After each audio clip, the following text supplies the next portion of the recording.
কি ভয়ঙ্কর একটা জায়গা। এই দেখুন এটা কিসের গাছ। এই দেখুন, চিনেন কি এটা বলবেন? দেখি তো একটু নেওয়ার চেষ্টা করি। এই পাতা, এই দেখুন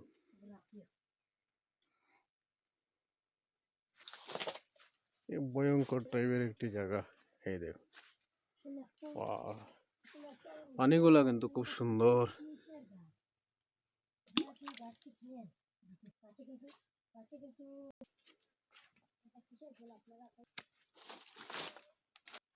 এখানে তো আরো বেশ পানি রয়েছে। এই দেখুন, এদিকে তো পুরা ওয়াটারফল। বা পাথর আর পাথর।